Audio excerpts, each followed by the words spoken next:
নমস্কার, আমি অভিজিৎ রায়, civil engineer. আজকে ভিডিওটা হচ্ছে অনেকে জানতে চেয়েছেন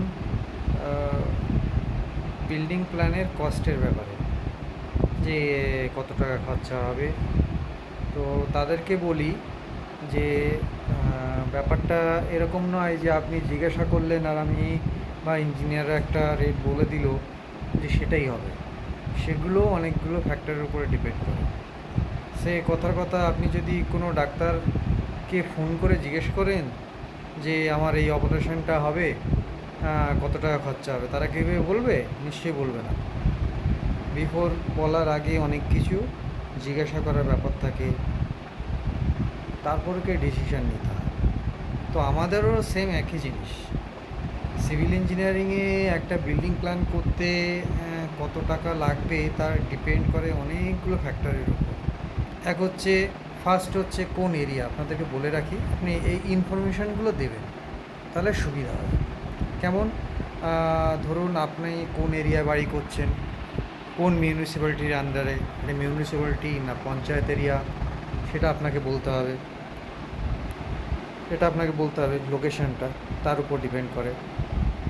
আচ্ছা, শুধু লোকেশন বললে হবে না, আপনার জমিটা যেখানে আছে সেই জমির সামনে রোড আছে কি না, রোড থাকলে তার কতটা চওড়া, আশপাশে আপনার জমির আশপাশের ডিমার্কেশনটা বলতে হয়। মেইন ডিমার্কেশনটা খুব ইম্পর্টেন্ট, কারণ বাড়ির পাশে যদি পুকুর থাকে তাহলে কিন্তু নর্মাল কোনো রেটে কাজ হয় না। সেটা সম্পূর্ণ অনেক সয়েলের ব্যাপার থাকে, স্ট্রাকচারাল অ্যানালিসিসের ব্যাপার থাকে।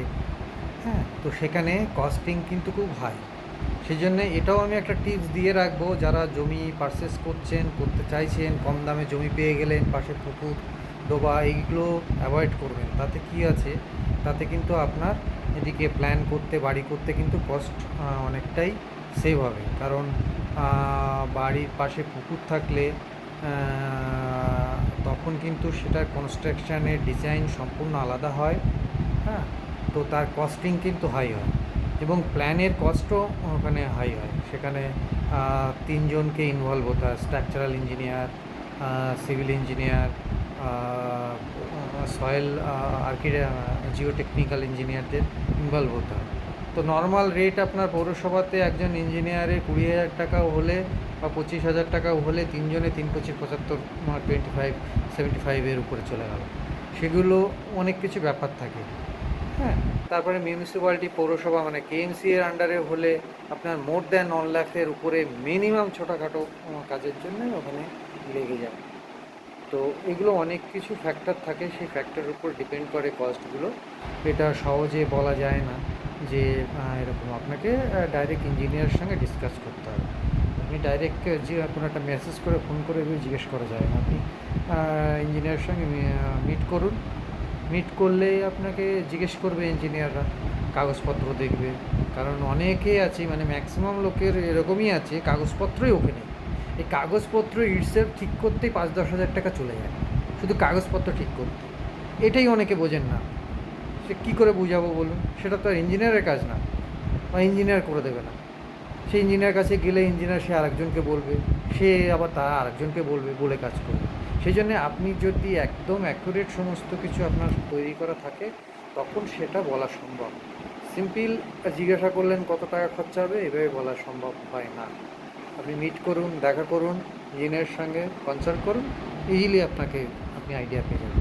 একটা মিনিমাম ফিজ আপনাকে দিতে হবে, দিয়ে আপনি জিজ্ঞেস করে নেবেন, তাই না? আপনি তো কোনো ডাক্তারকে ফোন করে তো জিজ্ঞেস করেন না, ডাক্তারবাবু আমার জ্বর হয়েছে, আপনি একটা ওষুধ দিয়ে দিন। কেউ দেবেন আপনাকে, মিট করতে হবে। সিম্পল জিনিস ভালোভাবে বুঝিয়ে দিলাম উদাহরণ দিয়ে, এভাবে বোঝার চেষ্টা করুন। দেখতে পাচ্ছি যেন মনে হচ্ছে মাছ বাজারে গিয়েছেন, এই মাছ দাম কত, তাও সেটা মাছ বাজারে গিয়েও মাছের দাম জিজ্ঞেস করতে হয়, ফেস টু ফেস জিজ্ঞেস করতে হয়। এখানে আপনার ইঞ্জিনিয়ারকে জিজ্ঞেস করলেন, আচ্ছা কত পড়বে বাড়ি করতে, সিম্পল একটা জিনিস জিজ্ঞেস করলেন, আপনাকে যেন বলে দেওয়ার জন্য বসে রয়েছে engineer. It's not so easy. তাই রিকোয়েস্ট করব, আপনারা ইঞ্জিনিয়ারকে ফোন করুন, করে কল বুক করুন, তার সঙ্গে মিট করুন, করে ডিসিশন নিন। ওকে, থ্যাংক ইউ ফর ওয়াচিং।